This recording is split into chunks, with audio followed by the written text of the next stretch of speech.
Gracias, mamá, ahora lárgate de mi casa y no vuelvas más. Ya no te necesito para nada. La voz de Renata sonaba tan fría como el metal. Acababa de firmar los papeles. La tinta aún estaba húmeda en la escritura cuando mi propia hija me escupió esas palabras.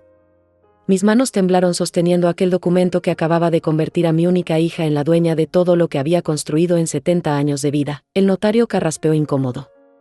Guardó sus sellos y papeles con prisa, como si quisiera huir de lo que acababa de presenciar. Yo seguía ahí parada, con la boca seca y el corazón latiendo tan fuerte que pensé que se me saldría del pecho. Renata ya no me miraba. Caminaba por la sala revisando cada rincón como si fuera la primera vez que pisara esa casa. Como si yo fuera una extraña que había invadido su territorio. La casa olía igual que siempre. A café recién hecho y a las flores que plantaba cada primavera en el jardín. Esas paredes habían visto crecer a Renata desde que era una niña de rizos dorados que corría descalza por los pasillos. Las mismas paredes que ahora la veían echarme de mi propio hogar con una sonrisa que helaba la sangre. Me acerqué a la mesita donde estaba la foto de su padre. Roberto había muerto cuando ella tenía 15 años. Trabajé doble turno en la fábrica textil durante años para que no le faltara nada. Para que pudiera estudiar, para que tuviera la vida que yo no pude tener. Mis dedos rozaron el marco polvoriento. Roberto me habría defendido. Roberto le habría puesto los puntos sobre las íes a nuestra hija. Renata se giró hacia mí con los brazos cruzados. Sus ojos verdes, los mismos que heredó de su padre, me miraban con un desprecio que me atravesó como una bala. Tenía 38 años y acababa de demostrarme que todo el amor que le di durante décadas no había servido para nada. La cocina donde preparé miles de comidas para ella ahora era suya. El jardín donde le enseñé a plantar tomates ahora era suya. La habitación donde la cuidé cuando tuvo varicela a los 7 años ahora era suya. Todo era suyo y yo era una intrusa en mi propia vida. Tomé mi bolso del sofá. Ese sofá que compré con mis ahorros hace 20 años, cuando Renata trajo a su primer novio a casa. Recordé cómo me había sentado ahí con ella para hablarle de la vida, del amor, de los sueños. Ahora ese mismo sofá era testigo de mi humillación. Caminé hacia la puerta lentamente. Cada paso resonaba en el piso de madera que Roberto y yo habíamos instalado con nuestras propias manos. Renata me siguió, pero no para despedirse. Me siguió para asegurarse de que realmente me fuera. Como si fuera un perro callejero al que acababan de echar a patadas, puse la mano en la manija de la puerta principal. La misma puerta por la que había entrado miles de veces cargando bolsas del mercado, medicinas cuando Renata estaba enferma. Regalos de cumpleaños que compraba con el dinero que me sobraba después de pagar todas sus necesidades. Me volteé una última vez. Renata estaba parada en el umbral de la cocina con los brazos cruzados, esperando a que desapareciera de su vista. En su rostro no había ni una pizca de arrepentimiento. Ni una sombra de la niña que me decía que me amaba cada noche antes de dormir. Salí a la calle y escuché cómo cerró la puerta con llave detrás de mí. El sonido del cerrojo fue como una lápida cayendo sobre una tumba. Mi tumba. La tumba de 70 años de sacrificios, de noches sin dormir, de comidas que no probé para que ella pudiera comer mejor. El sol de la tarde me pegaba en la cara, pero yo sentía frío. Un frío que me nacía desde adentro y me congelaba hasta los huesos. Caminé por la acera de mi barrio, el barrio donde había vivido toda mi vida adulta, y me sentí como una fantasma. Los vecinos me saludaban desde sus jardines, sin saber que ya no pertenecía a ese lugar. Que mi propia hija me había arrancado de raíz como una mala hierba. Doña Carmen me vio desde su ventana y me hizo señas para que me acercara. Ella no sabía lo que acababa de pasar. No sabía que la mujer que caminaba por la calle ya no tenía hogar. Que la mujer que había conocido durante 30 años acababa de convertirse en una indigente por culpa de su propia sangre. Seguí caminando. Sin rumbo fijo. Mis pies me llevaron hacia el parque donde solía llevar a Renata cuando era pequeña. Los columpios seguían ahí, oxidados por el tiempo, pero ahí estaban. Me senté en la banca donde tantas tardes observé a mi hija jugar con otros niños. Donde la consolé cuando se cayó y se raspó las rodillas. Donde le prometí que siempre estaría ahí para ella. El viento movía las hojas de los árboles con un sonido que me recordaba a susurros. Como si las plantas me estuvieran contando secretos que yo no quería escuchar. Como si me estuvieran diciendo que había sido una tonta por confiar en mi propia hija. por entregarle todo sin guardar nada para mí. Una madre joven empujaba a su bebé en el columpio que antes usaba Renata. La escena me dolió tanto que tuve que apartar la mirada. Esa madre no sabía que algún día ese bebé inocente podría convertirse en un monstruo. Que podría mirarla con desprecio y echarla de su vida como si fuera basura. La oscuridad empezó a llegar al parque. Las luces se encendieron automáticamente y yo seguía ahí sentada, sin saber a dónde ir. Por primera vez en 70 años no tenía un lugar al que llamar hogar. No tenía una cama esperándome. No tenía una cocina donde preparar mi cena. El frío de la noche me calaba hasta los huesos. Mis piernas ya no aguantaban más estar sentada en esa banca del parque. Me levanté despacio, sintiendo cada uno de mis 70 años pesando sobre mis hombros como una carga de piedras. Tenía que encontrar un lugar donde pasar la noche, pero mi mente seguía en blanco. Caminé hacia la estación de autobuses. Era el único lugar que conocía que permanecía abierto toda la noche. Los vagabundos se refugiaban ahí cuando no tenían otro sitio. Ahora yo era uno de ellos. Una vagabunda expulsada de su propia casa por la persona que más amaba en el mundo. Mientras caminaba, los recuerdos me asaltaron sin piedad. Renata tenía 5 años cuando me despertó en medio de la noche llorando porque había tenido una pesadilla. La tomé en mis brazos y la llevé a mi cama. Durmió abrazada a mí toda la noche, con su carita pegada a mi pecho y sus deditos aferrados a mi camisón. Mami, prometes que nunca me vas a dejar sola, me había susurrado esa noche. Con los ojos todavía húmedos de lágrimas. Yo le acaricié el pelo y le prometí que siempre estaría ahí para protegerla. Que nadie en el mundo la iba a querer más que yo. Qué ironía tan cruel. Ahora era ella la que me había dejado sola. Llegué a la estación y me senté en una de las bancas de metal. El lugar olía a orines y a miseria humana. Había 2 hombres durmiendo en el suelo, envueltos en cartones y trapos sucios. Una mujer joven con un bebé en brazos pedía limosna a los pocos pasajeros que esperaban el último autobús de la noche. Me abracé a mi bolso como si fuera un salvavidas. Dentro llevaba mi cédula de identidad, unos pocos billetes arrugados. Y una foto vieja de Renata en su graduación universitaria. Esa foto que antes me llenaba de orgullo ahora me quemaba las manos. El guardia de seguridad se acercó a mí con desconfianza. Era un hombre joven con uniforme mal planchado y expresión hosca. Me miró de arriba abajo como si fuera una delincuente. Señora, esta no es una posada. Si no va a tomar ningún autobús, no puede quedarse aquí. Le expliqué mi situación. Con la voz quebrada. Le dije que no tenía a dónde ir, que mi hija me había echado de casa. El hombre me escuchó con cara de fastidio, como si hubiera oído esa historia 1000 veces antes. Mire, abuela, yo no hago las reglas. Hay un albergue para indigentes a unas cuadras de aquí. Vaya allá si necesita un techo.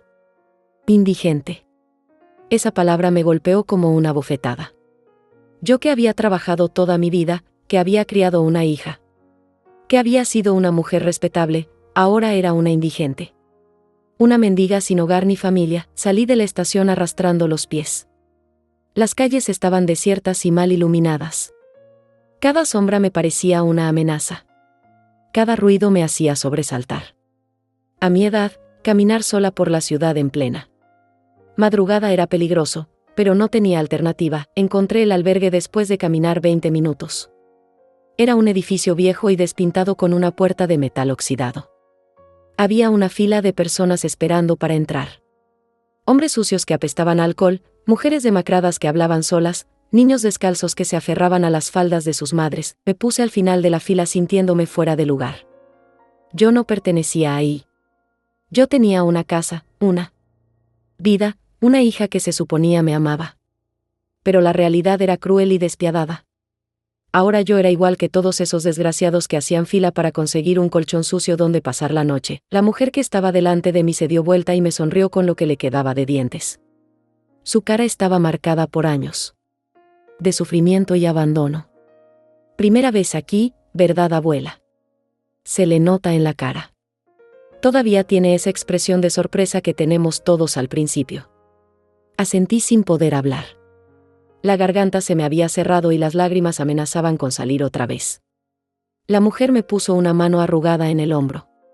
No se preocupe. Una se acostumbra. Al principio duele mucho, pero después el corazón se vuelve duro como una piedra. Es la única manera de sobrevivir cuando los hijos lo traicionan a uno. Sus palabras me calaron hondo porque reconocí en sus ojos el mismo dolor que yo sentía. El dolor de una madre abandonada por sus propios hijos. El dolor de haber dado todo a cambio de nada. La fila avanzó lentamente. Cuando llegó mi turno, una monja regordeta me pidió mis datos personales. Escribió mi nombre en un cuaderno gastado: Lidia Mendoza. 70 años. Sin domicilio fijo, sin domicilio fijo. Esas 3 palabras resumían en que se había convertido mi vida en una sola tarde. De ser una madre respetable con su propia casa a ser una indigente sin techo ni familia. Me asignaron un colchón en el dormitorio de mujeres. Era un cuarto grande y mal ventilado con decenas de camas improvisadas. Algunas mujeres ya dormían, otras hablaban en susurros o lloraban en silencio. El olor a humanidad y desesperanza era asfixiante. Me acosté en mi colchón todavía vestida, abrazando mi bolso contra el pecho. El techo tenía manchas de humedad que parecían rostros deformes mirándome desde arriba. Las paredes descascaradas susurraban historias de dolor y abandono. Cerré los ojos tratando de dormir, pero mi mente no paraba de dar vueltas. Pensaba en Renata durmiendo cómodamente en su nueva casa. Mi casa. Pensaba en cómo habría celebrado su victoria después de deshacerse de mí. Pensaba en todos los años que desperdicié creyendo que el amor de madre era indestructible. Una gota de agua del techo goteaba sobre mi frente cada pocos minutos. Ploc, ploc, ploc. El sonido se volvió hipnótico en medio del silencio pesado del albergue. A mi lado, una mujer tosía sin parar, con una tos seca que me recordaba a mi madre antes de morir. Del otro lado, alguien sollozaba quedito, como si no quisiera molestar ni siquiera con su dolor. Me incorporé en el colchón y miré hacia la ventana sucia que daba a la calle. Las luces de los postes creaban sombras largas que se movían como fantasmas. Pensé en mi cama, en mis sábanas limpias que olían a suavizante de ropa. Pensé en mi almohada, moldada perfectamente por años de uso. Todo eso ahora era de Renata. Una voz áspera me sacó de mis pensamientos. Era la mujer sin dientes que había conocido en la fila. No puede dormir, ¿verdad? El primer día es el peor. Después uno aprende a apagar los sentimientos como si fueran una luz. Me senté en el borde del colchón. Necesitaba hablar con alguien o me iba a volver loca. Mi hija me echó de casa después de que le firmé la escritura. No me lo esperaba. La mujer soltó una risa amarga que sonó más a ladrido que a risa. Claro que no se lo esperaba. Una nunca se espera la puñalada por la espalda, menos cuando viene de los propios hijos.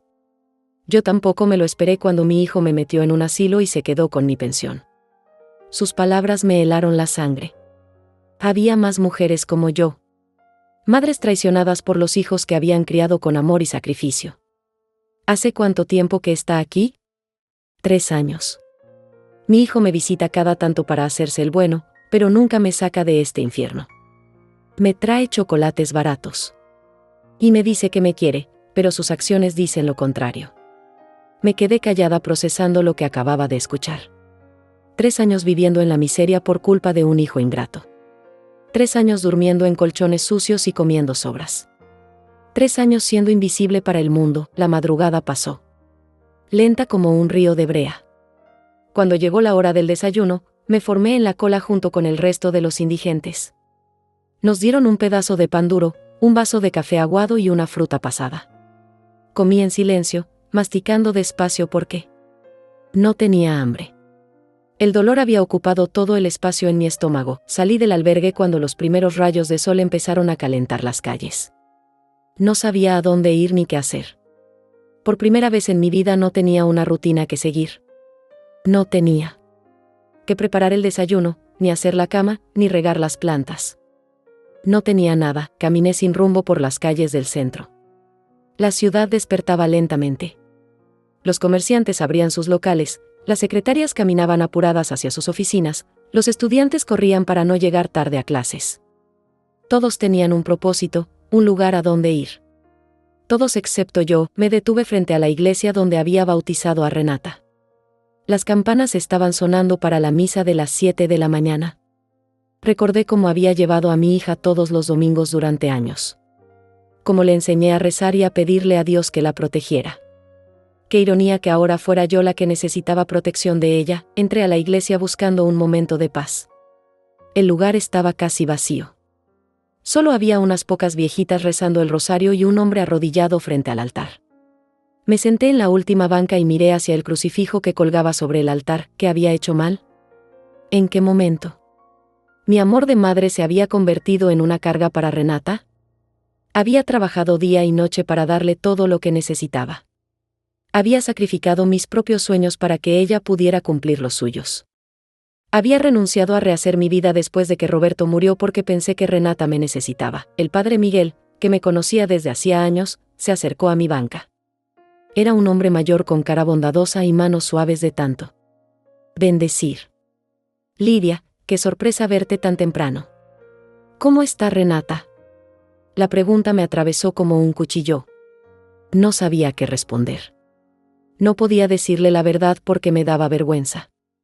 No podía admitir que mi propia hija me había echado de casa como a un perro sarnoso. Está bien, padre. Muy ocupada con su trabajo. El sacerdote asintió con una sonrisa. Me da mucho gusto escuchar eso. Siempre supe que esa niña llegaría lejos. Tú la criaste muy bien, Lidia. Debes estar muy orgullosa de ella. Orgullosa. Esa palabra me sonaba tan ajena ahora. Había estado orgullosa de Renata toda mi vida. Orgullosa de sus notas, de su graduación, de su trabajo, de su independencia. Pero ahora solo sentía dolor y traición. Sí, padre. Muy orgullosa. Mentí porque no tenía fuerzas para explicar la verdad. El padre Miguel me bendijo y se alejó. Para atender a otros feligreses. Yo me quedé ahí sentada, sintiéndome como una impostora. Como si no tuviera derecho a estar en la casa de Dios después de haber fracasado tan estrepitosamente como madre. Salí de la iglesia cuando terminó la misa. El sol ya estaba alto y hacía calor. Mi ropa empezaba a oler mal porque la había usado toda la noche. Mi pelo estaba grasiento y despeinado. Mi cara mostraba el cansancio y la tristeza que llevaba por dentro. Pasé por un espejo en la vitrina de una tienda y no me reconocí. La mujer que me devolvía la mirada parecía una mendiga. Tenía los ojos hinchados de llorar, las mejillas hundidas por el dolor y una expresión de derrota que me asustó. ¿Esto era lo que quedaba de Lidia Mendoza? ¿Esto era lo que quedaba de la mujer que había luchado toda su vida por salir adelante? ¿Esto era lo que quedaba de la madre que había dado todo por su hija? Seguí caminando por las calles como una sonámbula. Mis pies me dolían dentro de los zapatos que no estaban hechos para caminar tanto. Cada paso era una tortura, pero no podía detenerme. Quedarme quieta significaba pensar, y pensar me dolía. Más que caminar, me detuve frente a un café donde solía desayunar con Renata cuando era adolescente. Los sábados por la mañana, después de hacer las compras en el mercado, nos sentábamos en la mesa junto a la ventana y pedíamos tostadas con mermelada.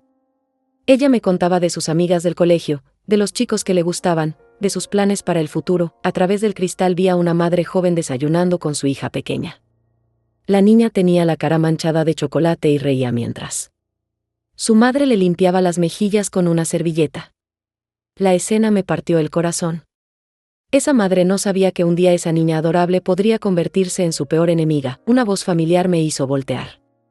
Era Emma, mi nieta de 18 años, la hija de Renata.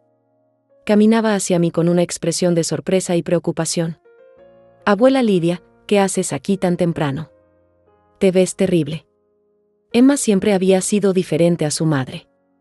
Tenía el corazón noble de su abuelo Roberto y una sensibilidad que Renata había perdido en algún momento de su vida. Verla me dio un rayo de esperanza en medio de tanta oscuridad. Hola, mi amor. No pasa nada, solo salí a caminar. Emma me miró con esos ojos inteligentes que no se dejaban engañar fácilmente. Me tomó del brazo con suavidad.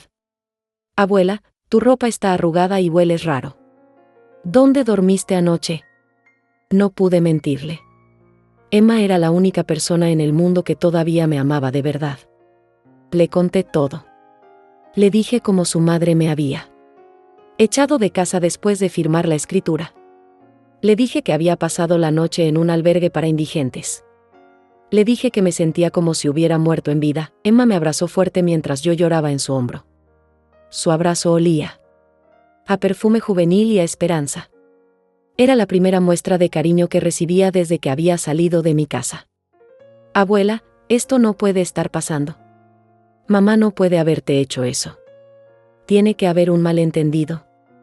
Le expliqué que no había ningún malentendido. Que las palabras de su madre habían sido claras como el cristal. Que me había echado como si fuera basura. Emma se separó de mí con los ojos brillantes de lágrimas. Ven conmigo, abuela. Voy a hablar con mamá ahora mismo. Esto no se va a quedar así. Caminamos juntas hacia la que había sido mi casa. Emma iba tomada de mi brazo, dándome fuerzas con su presencia. Por primera vez desde la noche anterior sentí que no estaba completamente sola en el mundo. Llegamos a la casa y Emma tocó la puerta con fuerza. Renata abrió con cara de fastidio, pero su expresión cambió cuando vio a su hija. Emma, ¿qué haces aquí tan temprano? Deberías estar en la universidad. Mamá, necesito hablar contigo. ¿Cómo pudiste echar a la abuela de su propia casa? Renata miró hacia donde yo estaba parada en la acera. Sus ojos verdes me atravesaron con frialdad. Esa mujer ya no vive aquí. Esta es mi casa ahora y yo decido quién entra y quién no. Emma entró a la casa seguida de su madre. Yo me quedé afuera, sintiéndome como una extraña frente a mi propio hogar. Podía escuchar sus voces alteradas a través de las ventanas abiertas. Mamá, es tu madre. No puedes tratarla así.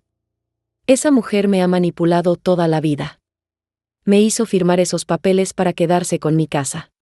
Tu casa. Era la casa de la abuela. Ella te la regaló porque te ama. El amor no paga las cuentas, Emma. Esa mujer es un parásito que se alimenta de la culpa de los demás. Las palabras de Renata me golpearon como martillazos. Parásito. Manipuladora. Así veía a su propia madre. Así justificaba su crueldad. Emma salió de la casa con la cara roja de indignación. Tenía lágrimas en los ojos y las manos temblorosas. Abuela, mamá está enferma. No puede pensar con claridad. Dice que le diste demasiados problemas y que ya no aguanta más. ¿Problemas? ¿Qué problemas le había dado yo a Renata? Trabajar como una mula para mantenerla. Cuidarla cuando estaba enferma. Apoyarla en todos sus proyectos. Renunciar a mi propia felicidad para que ella fuera feliz. No te preocupes, mi amor. Tu mamá tiene derecho a vivir su vida como quiera. Emma me tomó de las manos con desesperación. Abuela. No puedes vivir en la calle. Ven a vivir conmigo. Tengo un apartamento pequeño cerca de la universidad. La generosidad de Emma me conmovió hasta las lágrimas. Pero no podía ser una carga para mi nieta. No podía arruinar su vida como al parecer había arruinado la de su madre. No, mi amor. Tú tienes que estudiar y hacer tu vida. No puedes cargar con una vieja como yo. No eres una carga, abuela. Eres mi familia. La única familia de verdad que tengo. Sus palabras me dieron fuerzas que no sabía que tenía. Emma me amaba de verdad. Emma no me veía como un estorbo o una manipuladora. Emma me veía como lo que realmente era, su abuela que la había cuidado y amado desde que nació. Acepté su oferta porque no tenía otra opción. Subimos a su auto, un modelo viejo pero limpio que había comprado con sus ahorros de trabajar. Los fines de semana. Mientras nos alejábamos de mi antigua casa, miré por el espejo retrovisor una última vez. Renata estaba parada en la ventana de la sala, observándonos irse.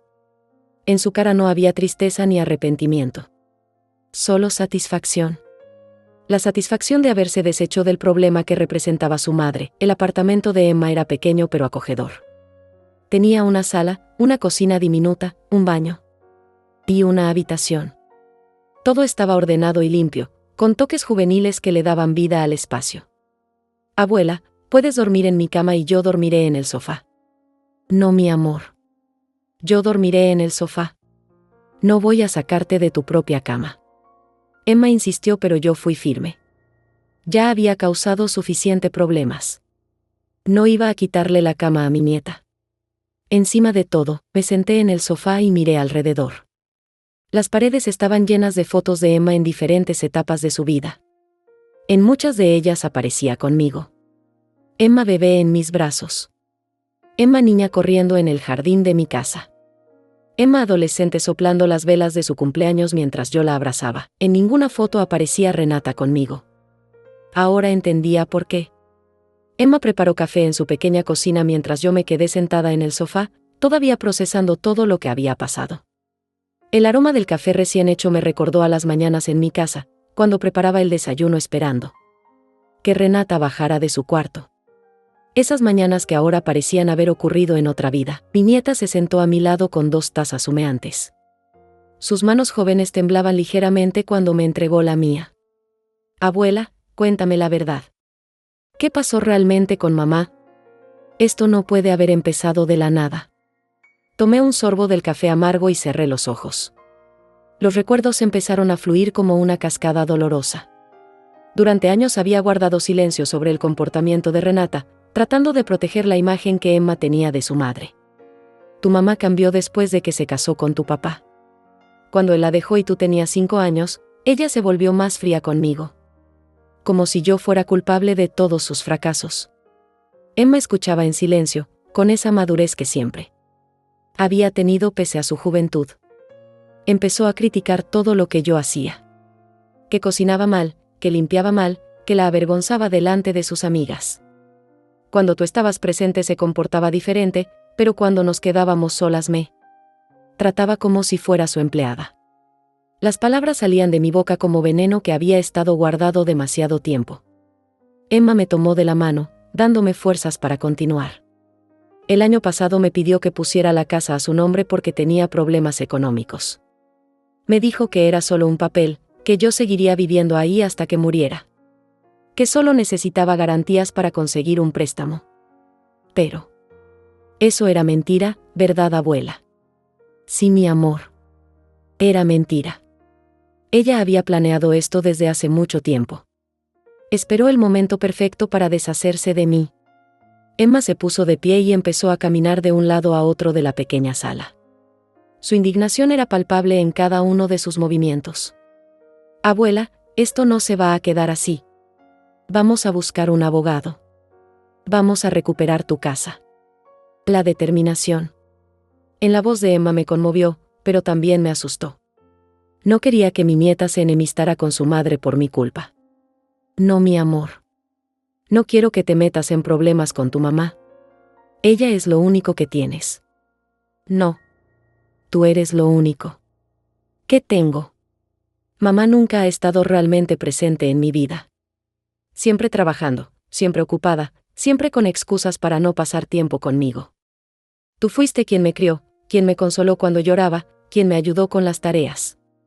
Las lágrimas corrían por las mejillas de Emma mientras hablaba.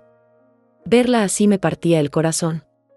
Cuando papá se fue, mamá me llevó a vivir contigo porque no sabía cómo cuidarme sola. Durante años fuiste mi verdadera madre mientras ella reconstruía su vida. Y ahora te hace esto. Me levanté del sofá y abracé a Emma. Su dolor era tan profundo como el mío. Las dos habíamos sido abandonadas por Renata de diferentes maneras. Tranquila.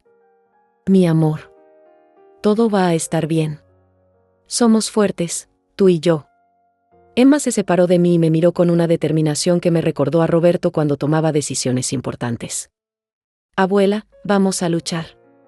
No me importa lo que cueste o cuánto tiempo tome. Vamos a recuperar lo que es tuyo. Esa tarde Emma me llevó al centro de la ciudad para buscar ayuda legal. Entramos a un bufete de abogados que había visto anunciado en el periódico.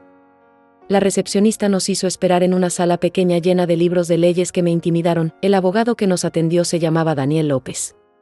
Era un hombre de mediana edad con aspecto serio pero amable. Escuchó mi historia sin interrumpir, tomando notas en un cuaderno amarillo. Señora Mendoza, lamentablemente casos como el suyo son más comunes de lo que la gente piensa. Hijos que se aprovechan de la confianza de sus padres para quedarse con sus propiedades.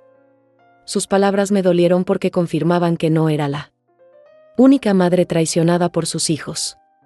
¿Hay algo que podamos hacer? Preguntó Emma con ansiedad. Depende de los términos de la transferencia. Si pueden demostrar que hubo engaño o manipulación, podríamos impugnar la escritura. Pero necesito revisar todos los documentos. Le expliqué que no tenía copias de los papeles porque Renata se había quedado con todo. El abogado asintió. Con comprensión. No se preocupe. Podemos solicitar copias en el registro de la propiedad. También vamos a necesitar testigos que puedan confirmar las circunstancias de la transferencia. Salimos del bufete con una mezcla de esperanza y miedo. Emma estaba emocionada con la posibilidad de recuperar mi casa, pero yo tenía mis dudas. Conocía a Renata mejor que nadie. Ella no se iba a quedar de brazos cruzados. Esa noche, mientras Emma estudiaba para sus exámenes, yo me quedé despierta en el sofá pensando en todo lo que había pasado. Por primera vez en mucho tiempo, sentí algo parecido a la esperanza creciendo. En mi pecho, me levanté y busqué papel y lápiz en la mesa de Emma. Necesitaba escribir lo que sentía. Necesitaba poner en palabras el dolor y la rabia que llevaba dentro. Merezco más que esto, escribí con letra temblorosa. Esas 4 palabras me liberaron de algo que no sabía que llevaba cargando. Durante años había aceptado el maltrato de Renata porque pensé que era lo que merecía. Pensé que como madre tenía que aguantar todo sin quejarme, pero no era cierto. Yo merecía respeto. Merecía amor. Merecía un lugar digno donde vivir mis últimos años. Seguí escribiendo en esa hoja de papel. Escribí sobre el dolor de la traición, sobre la soledad de sentirse abandonada por la persona que más había amado. Escribí sobre la vergüenza de haber sido tan ingenua. Escribí sobre la rabia que empezaba a reemplazar a la tristeza. No necesito permiso para empezar de nuevo. Esa frase me sorprendió a mí misma. ¿Empezar de nuevo a los 70 años? ¿Era posible? ¿Tenía fuerzas para reconstruir mi vida desde cero? Miré hacia donde Emma dormía en su cama, con los libros todavía abiertos sobre la mesa de noche. Mi nieta había arriesgado su relación con su madre para ayudarme. Me había abierto las puertas de su casa sin dudarlo. Me había demostrado que todavía había amor verdadero en mi vida. Por ella y por mí, tenía que luchar. Tenía que demostrarle a Renata que no era la mujer débil y manipulable que ella creía. Tenía que recuperar mi dignidad aunque fuera lo último que hiciera en esta vida. Doblé el papel con mis reflexiones y lo guardé en mi bolso. Esas palabras serían mi fuerza en los días difíciles que venían. Mi recordatorio de que valía más que el desprecio de mi propia hija. Los siguientes días pasaron en una rutina extraña pero reconfortante. Emma salía temprano a la universidad y yo me quedaba sola en el apartamento, acostumbrándome lentamente a mi nueva realidad. Las mañanas eran las más difíciles porque tenía tiempo para pensar, para recordar, para sentir todo el peso de la traición, pero también empecé a sentir algo que no había experimentado en años: libertad. No tenía que caminar en puntas de pie para no molestar a Renata. No tenía que aguantar sus comentarios hirientes sobre mi comida, mi ropa o mi manera de hablar. No tenía que fingir que sus desplantes no me dolían. El miércoles por la mañana, el abogado López me llamó para decirme que había conseguido las copias de la escritura. Su voz sonaba preocupada cuando me pidió que fuera a su oficina. Señora Mendoza, necesito que venga lo antes posible. Hay algo importante que debo mostrarle. Emma faltó a clases para acompañarme. En el camino traté de prepararme para malas noticias, pero nada me preparó para lo que el abogado me enseñó. Su hija no solo transfirió la casa a su nombre. También firmó un documento donde usted supuestamente le debe dinero por cuidados y manutención durante los últimos 5 años. Las palabras del abogado me golpearon como un rayo.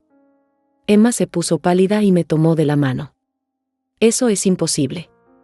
Yo nunca firmé nada así. El abogado me mostró el documento. Ahí estaba mi firma, o algo que se parecía mucho a mi firma, en un papel que decía que le debía a Renata 50,000 pesos por gastos médicos, alimentación y hospedaje. Esto es un fraude, dijo Emma con voz temblorosa. Mi abuela nunca firmó eso. Lo sé, pero demostrar que es una falsificación va a ser complicado y costoso. Su hija se preparó muy bien para esto. Salimos de la oficina del abogado sintiéndonos derrotadas. Renata había planeado todo con una frialdad que me aterraba. No solo me había quitado mi casa, sino que había inventado una deuda para justificar su acción. Abuela, no podemos rendirnos. Hay que seguir luchando. La determinación de Emma me daba fuerzas, pero también me daba miedo. Mi nieta estaba gastando sus ahorros en abogados y faltando a clases por ayudarme. No podía permitir que arruinara su futuro por mi culpa. Esa tarde decidí hacer algo que no había hecho en años, visitar a mi antigua vecina Fernanda González. Habíamos sido amigas durante décadas, pero después de que Renata empezó a aislarme, había perdido contacto con casi todas mis amistades. Fernanda vivía a unas cuadras de lo que había sido mi casa. Cuando abrió la puerta y me vio, su cara se iluminó con una sonrisa genuina. Lidia. ¡Qué sorpresa tan hermosa! Pasa, pasa mi querida. Su casa olía a canela y a recuerdos felices. Nos sentamos en su sala mientras ella preparaba café, igual que habíamos hecho miles de veces en el pasado. Fernanda, necesito contarte algo. Le expliqué toda la situación. Fernanda me escuchó en silencio, pero pude ver la indignación creciendo en sus ojos. Esa maldita niña malcriada. Siempre supe que había algo raro en ella. La forma en que te hablaba cuando pensaba que nadie la escuchaba. Sus palabras me sorprendieron. Pensé que había logrado ocultar el maltrato de Renata de todos. ¿Tú sabías? Lidia, los vecinos no somos ciegos. Hemos visto cómo te trataba. Cómo te gritaba cuando lavabas la ropa en el patio. Cómo te hacía sentir mal por cualquier cosa. Me quedé callada, procesando que mi humillación había sido pública sin que yo lo supiera. Una vez la vi tirarte la comida que habías preparado porque decía que estaba salada. Fue cruel, Lidia. Muy cruel. Las lágrimas empezaron a correr por mis mejillas. No eran lágrimas de tristeza, sino de alivio. Por fin alguien había visto lo que yo había sufrido en silencio durante años. Fernanda, ¿estarías dispuesta a testificar sobre lo que viste? Por supuesto que sí. Y no soy la única. Varios vecinos hemos comentado el maltrato. Todos estábamos preocupados por ti. Salí de casa de Fernanda con una sensación nueva, no estaba sola. Había gente que se había dado cuenta de mi sufrimiento y que estaba dispuesta a ayudarme esa noche. Llamé al abogado López para contarle sobre los posibles testigos. Su voz sonaba más animada cuando me dijo que eso podría cambiar las cosas. Señora Mendoza, si podemos demostrar un patrón de maltrato psicológico, podríamos argumentar que la transferencia se hizo bajo coacción. Por primera vez en días. Sentí algo parecido a la esperanza. Emma llegó esa noche con una bolsa de comida china y una sonrisa que trataba de ocultar su preocupación. Abuela, tengo noticias. Hablé con mis compañeros de la carrera de Derecho y me dijeron que hay organizaciones que ayudan a personas mayores víctimas de abuso familiar. Cenamos en silencio, cada una perdida en sus pensamientos. Emma estudiaba mientras yo escribía en mi cuaderno improvisado. Las palabras fluían de mi lápiz como si hubieran estado esperando años para salir. Se acerca el día en que dejarán de subestimarme. Escribí esa frase y la subrayé varias veces. Era una promesa para mí misma. Una declaración de guerra. Contra la resignación que había dominado mi vida durante tanto tiempo, me levanté y me acerqué a la ventana del apartamento. Desde ahí podía ver las luces de la ciudad, miles de personas viviendo sus vidas, luchando sus propias batallas. Yo era una más en esa multitud, pero por primera vez en mucho tiempo no me sentía invisible. Emma se acercó y se puso a mi lado. Abuela, ¿en qué piensas? En que tu abuelo Roberto estaría orgulloso de ti. De cómo me estás defendiendo cuando tu propia madre me abandonó. Emma me abrazó y su abrazo olía a juventud y a determinación. Él también estaría orgulloso de ti, abuela. Por no rendirte. Por seguir luchando. Esa noche dormí mejor que en los días anteriores. Soñé con Roberto, con los primeros años de nuestro matrimonio cuando éramos pobres pero felices. Soñé con Renata de niña, antes de que la vida la volviera tan dura. Soñé con una versión de mí misma que nunca había conocido, una mujer fuerte que no se dejaba pisotear por nadie. Al despertar supe que algo había cambiado dentro de mí. La víctima silenciosa estaba muriendo lentamente, reemplazada por una mujer que había decidido recuperar su dignidad sin importar el costo. Tomé mi cuaderno y escribí una última frase antes de levantarme: no vine a vengarme. Vine a recuperar lo que me pertenece. Esas palabras resonaron en mi cabeza mientras preparaba el café de la mañana. No buscaba lastimar a Renata. Solo quería recuperar mi lugar en el mundo, mi derecho a ser tratada con respeto, mi casa que había sido construida. Con el sudor de Roberto y mío, la lucha apenas comenzaba, pero por primera vez sentía que tenía posibilidades de ganar. El viernes por la mañana, Emma y yo nos dirigimos a la oficina de defensa del adulto mayor que habían recomendado en la universidad. Era un lugar modesto pero lleno de carteles con información sobre derechos y protección legal. La trabajadora social que nos atendió se llamaba Natalia Cruz, una mujer de unos 40 años con mirada compasiva pero firme. Señora Mendoza, su caso no es único. Recibimos denuncias similares casi todos los días. El abuso económico hacia adultos mayores por parte de familiares es más común de lo que la gente imagina. Sus palabras me tranquilizaron porque confirmaron que no estaba loca, que lo que me había pasado tenía nombre y apellido, abuso familiar. Lo importante ahora es documentar todo. Cada maltrato, cada humillación, cada momento en que su hija la hizo sentir menos. Todo eso servirá para construir nuestro caso. Natalia me entregó unos formularios para llenar. Preguntas sobre mi relación con Renata, sobre los incidentes de maltrato, sobre mi estado económico antes y después de la transferencia. Mientras llenaba los papeles, los recuerdos se agolparon en mi mente como una avalancha dolorosa. Recordé la vez que Renata me gritó delante de Emma porque había quemado el arroz.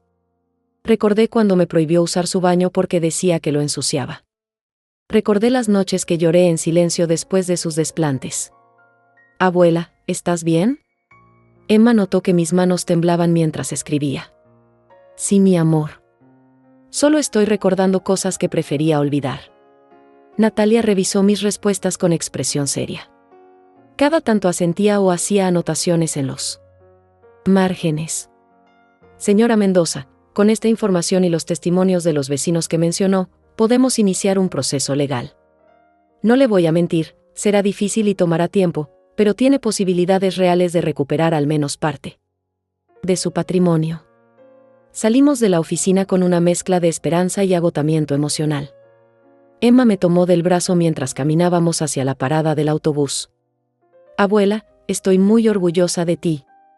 Sé que esto es difícil, pero estás siendo muy valiente. Sus palabras me llenaron de una calidez que no había sentido en mucho tiempo. Mi nieta me veía como una mujer valiente, no como la víctima patética en la que me había convertido. Esa tarde, mientras Emma estaba en la universidad, decidí hacer algo que no había hecho en años: salir a caminar por el parque donde solía llevar a Renata cuando era niña. Necesitaba encontrarme conmigo misma, con la mujer que había sido antes de que el maltrato me volviera tan pequeña. El parque estaba lleno de madres jóvenes con sus hijos. Los columpios chirriaban con el mismo sonido de siempre, los niños gritaban de alegría mientras corrían entre los árboles. Todo seguía igual, pero yo había cambiado. Me senté en la misma banca donde había pasado la primera noche después de que Renata me echara. Parecía que habían pasado años desde esa noche, pero apenas habían sido 2 semanas. En ese tiempo había descubierto que tenía una fuerza que no sabía que poseía. Una mujer mayor se sentó a mi lado. Tendría unos 60 años y llevaba un vestido floreado que me recordó a mi juventud. Disculpe, ¿no es usted Lidia Mendoza? La miré sorprendida. No la reconocía. Sí, soy yo. Yo soy Luciana García, trabajaba en la fábrica textil con usted hace muchos años. Me acuerdo de cuando enviudó y tuvo que trabajar doble turno para sacar adelante a su hija. Los recuerdos de la fábrica vinieron a mi mente como un río caudaloso. Esos años duros pero llenos de propósito, cuando cada día de trabajo significaba un día más cerca de darle un futuro mejor a Renata. Luciana, qué gusto verte después de tantos años. Lidia, siempre la admiré mucho. Era usted un ejemplo para todas nosotras. Una mujer que nunca se rendía, que siempre encontraba la manera de salir adelante. Sus palabras me golpearon como un rayo de luz en la oscuridad. Había olvidado quién era antes de que Renata me hiciera sentir inútil e invisible. ¿Cómo está su hija? Recuerdo que era una niña muy inteligente. La pregunta me dolió, pero decidí ser honesta. Renata me echó de casa después de que le transferí la escritura. Ahora vivo con mi nieta. Luciana me miró con horror y compasión. No puede ser. Después de todo lo que usted sacrificó por esa niña. Así es la vida, Luciana. A veces los hijos no valoran lo que uno hace por ellos. No diga eso, Lidia. Usted fue una madre ejemplar. Si su hija no lo entiende, es problema de ella, no suyo. Conversamos durante una hora sobre los viejos tiempos, sobre las compañeras de trabajo que habíamos conocido, sobre la fuerza que nos daba el saber que trabajábamos por nuestros hijos. Cuando Luciana se despidió, me dio un abrazo fuerte. Lidia, usted sigue siendo la mujer fuerte que conocí en la fábrica. No deje que nadie le haga creer lo contrario. Regresé al apartamento de Emma sintiéndome diferente. El encuentro con Luciana me había recordado quién era realmente. No era la mujer débil y manipulable que Renata había pintado. Era una luchadora que había superado la viudez, la pobreza y años de trabajo duro. Emma llegó esa noche con noticias emocionantes. Abuela. Hablé con el profesor de Derecho Civil y me dijo que casos como el tuyo han ganado en los tribunales. La clave está en demostrar el patrón de maltrato psicológico. Cenamos mientras Emma me explicaba los detalles legales que había aprendido. Su entusiasmo era contagioso y me daba fuerzas para seguir adelante. Emma, hay algo que quiero decirte. No quiero que sacrifiques tu carrera por mí. Si esto se vuelve muy costoso o complicado, vamos a parar. Emma dejó sus palillos sobre la mesa y me miró con seriedad. Abuela, esto no es solo por ti. Es por todas las mujeres mayores que sufren abuso familiar. Es por la justicia. Es por demostrar que los hijos no pueden tratar a sus padres como basura. Sus palabras me llenaron de orgullo. Emma no solo luchaba por mí, luchaba por un principio. Luchaba por la dignidad de todas las madres abandonadas. Esa noche escribí en mi cuaderno con una claridad que no había tenido en años. Las palabras fluían como un manantial que hubiera estado reprimido durante décadas. Escribí sobre la mujer que había sido en la fábrica, levantándose a las 5 de la mañana para trabajar 12 horas seguidas. Escribí sobre las noches que cosía uniformes escolares para Renata con mis manos cansadas. Escribí sobre la satisfacción de ver a mi hija graduarse de la universidad. Escribí sobre la madre que merecía respeto, no desprecio. Sobre la mujer que había construido una casa con su propio sudor y que tenía derecho a vivir en ella con dignidad. Al final de la página escribí una frase que resumía todo lo que sentía: soy Lidia Mendoza. Tengo 70 años y valgo mucho. Más que el desprecio de mi hija. Esas palabras se grabaron en mi corazón como un tatuaje invisible. Eran mi declaración de independencia emocional, mi grito de guerra contra años de sumisión. Emma se acercó y leyó lo que había escrito. Por encima de mi hombro. Abuela, eso es hermoso. Deberías enviárselo a mamá. No, mi amor. No lo escribí para ella. Lo escribí para mí. Para recordarme quién soy cuando todo parezca perdido. Emma me abrazó y en su abrazo sentí todo el amor que Renata me había negado. Mi nieta me veía como yo quería ser vista, como una mujer digna de amor y respeto. El lunes siguiente comenzaríamos oficialmente el proceso legal. Pero esa noche ya me sentía victoriosa. Había recuperado algo más valioso que una casa, había recuperado mi autoestima. El lunes llegó con una lluvia fina que empañaba las ventanas del apartamento. Me levanté temprano, antes que Emma, y preparé café mientras organizaba mentalmente todo lo que tenía que hacer. Era el día en que oficialmente comenzaríamos el proceso legal contra Renata. Me vestí con mi mejor ropa, un traje azul marino que había comprado años atrás para la graduación de Emma. Quería verme digna, presentable, como la mujer respetable que había sido toda mi vida antes de que mi propia hija me convirtiera en una indigente. Emma desayunó conmigo en silencio. Las dos sabíamos que era un día importante, un día que podía cambiar el rumbo de mi vida para siempre. Abuela, pase. Lo que pase hoy, quiero que sepas que estoy orgullosa de ti. Sus palabras me dieron la fuerza que necesitaba para enfrentar lo que venía. Llegamos al juzgado a las 9 en punto. El abogado López nos esperaba en los escalones del edificio con una carpeta llena de documentos bajo el brazo. Su expresión era seria pero confiada. Señora Mendoza, hoy vamos a presentar oficialmente la demanda. Su hija será notificada y tendrá que responder a nuestras acusaciones. Entramos al edificio imponente lleno de pasillos fríos y oficinas donde se decidían los destinos de las personas. Me sentí pequeña entre esas paredes, pero Emma me tomó del brazo y me recordó que no estaba sola. En la oficina del secretario judicial, el abogado presentó todos los papeles. El funcionario los revisó con expresión aburrida, como si fuera una transacción rutinaria.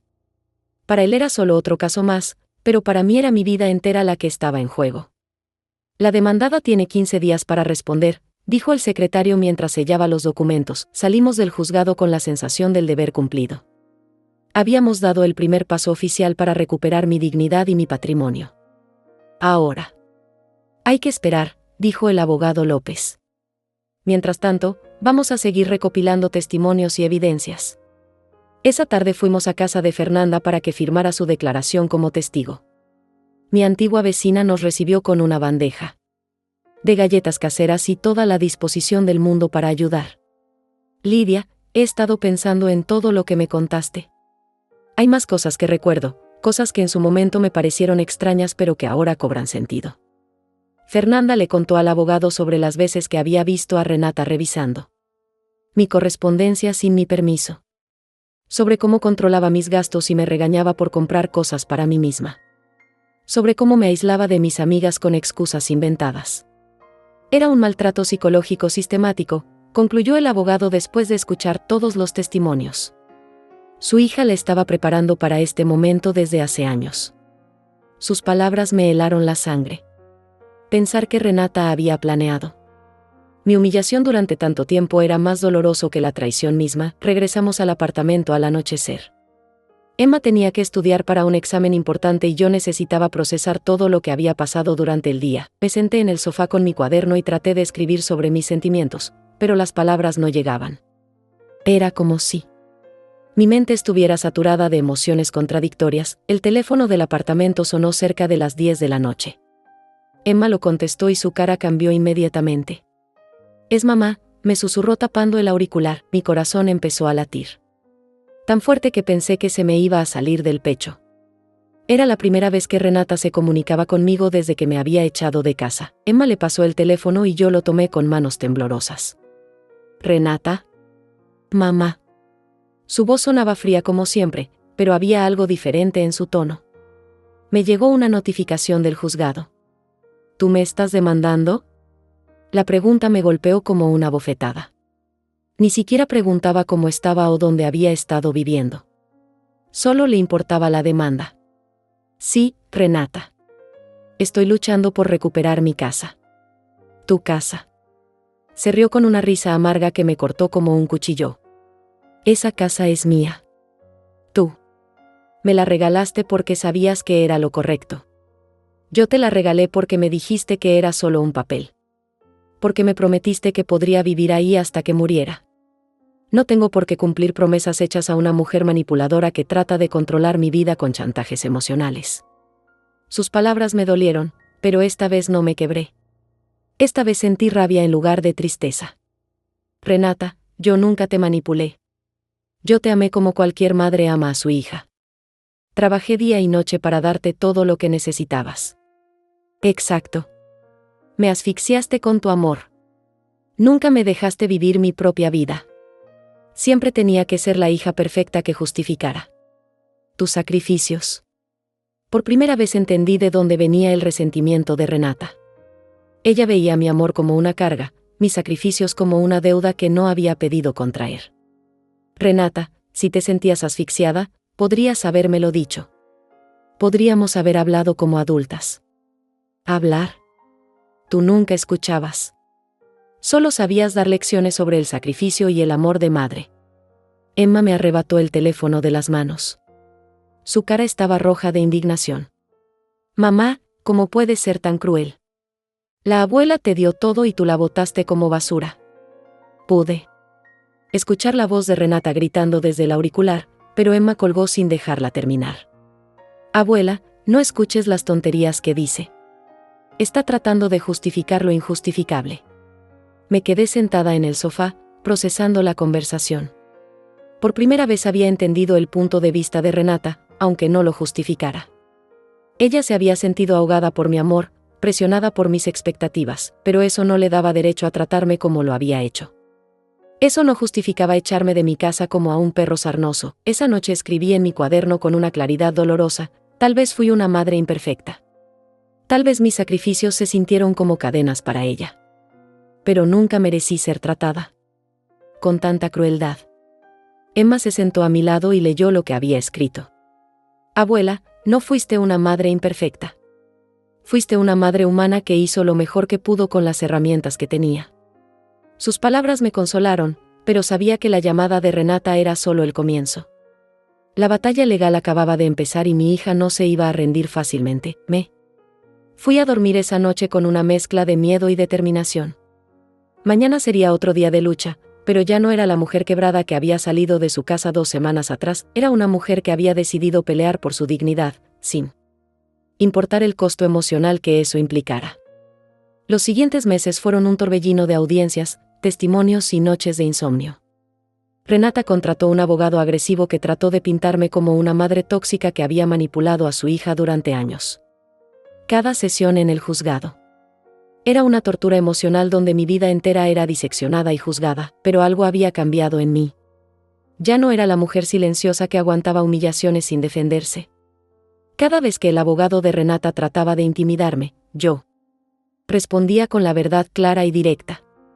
Emma estaba siempre a mi lado, dándome fuerzas con su presencia. Fernanda no fue la única vecina que testificó a mi favor.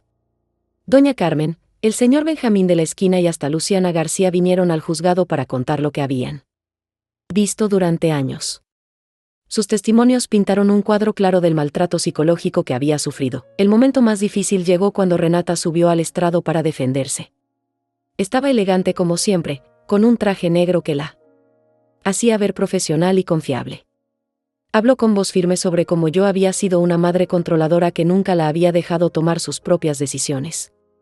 Mi madre siempre me hizo sentir culpable por vivir mi vida.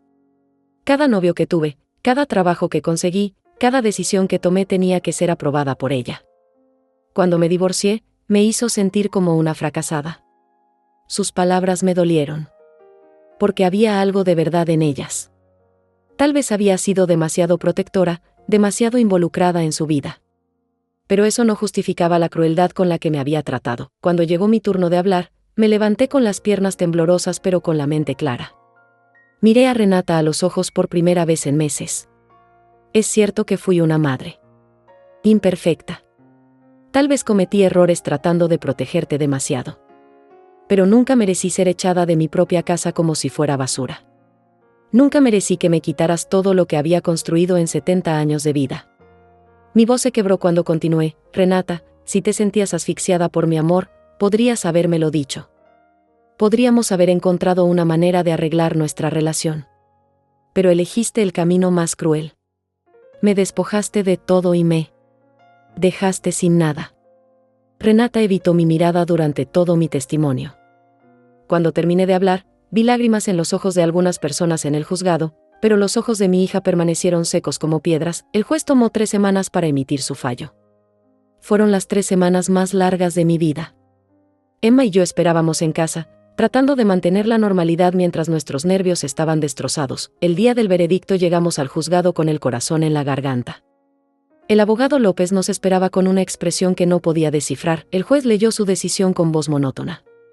Había determinado que efectivamente había existido un patrón de maltrato psicológico y que la transferencia de la casa se había hecho bajo coacción emocional. Sin embargo, como los papeles estaban legalmente en orden, no podía anular completamente la transferencia. La solución que propuso fue la división del patrimonio. Renata se quedaría con la casa, pero tendría que pagarme una compensación económica equivalente al 50% del valor de la propiedad. Además, tendría que cubrir todos los gastos legales del proceso. No era la victoria total que había esperado, pero tampoco era una derrota. Tenía dinero suficiente para comprar un apartamento pequeño y vivir con dignidad el resto de mis días. Renata salió del juzgado sin dirigirme la palabra. Su abogado se acercó al nuestro para discutir los detalles del pago. Emma me abrazó fuerte mientras las lágrimas corrían por nuestras mejillas. Lo lograste, abuela. Le demostraste que no podía pisotearte. 3 meses después me mudé a un apartamento de 2 habitaciones en un barrio tranquilo. Era pequeño pero luminoso, con una cocina donde podía preparar mis comidas sin que nadie me criticara y un jardín en la azotea donde planté tomates y flores. Emma venía a visitarme todos los fines de semana. Cocinábamos juntas, hablábamos de sus estudios y de sus planes para el futuro. Nunca mencionábamos a Renata a menos que ella lo hiciera primero. Un día, Emma llegó con una noticia inesperada. Abuela, mamá quiere verte. Dice que quiere pedirte perdón. La noticia me tomó por sorpresa. Después de casi un año sin saber nada de Renata, de repente quería disculparse. ¿Tú qué opinas, Emma? Creo que deberías escucharla, pero solo si tú quieres. No tienes ninguna obligación de perdonarla. Decidí encontrarme con Renata en un café neutral, lejos de los recuerdos dolorosos de mi antigua casa. Llegué puntual y la encontré esperándome en una mesa del fondo. Se veía más delgada, con ojeras que delataban noches de insomnio. Mamá, me dijo cuando me senté frente a ella. Gracias por venir. ¿Qué es lo que quieres, Renata? Quiero pedirte perdón. Sé que lo que hice estuvo mal. Sé que te lastimé de una manera horrible. Sus palabras sonaban sinceras, pero mi corazón se había vuelto cauteloso. ¿Por qué ahora? ¿Por qué después de todo este tiempo? Renata respiró hondo antes de responder. ¿Por qué Emma no me habla desde hace meses? Porque me di cuenta de que perdí a las dos mujeres más importantes de mi vida por mi egoísmo y mi crueldad.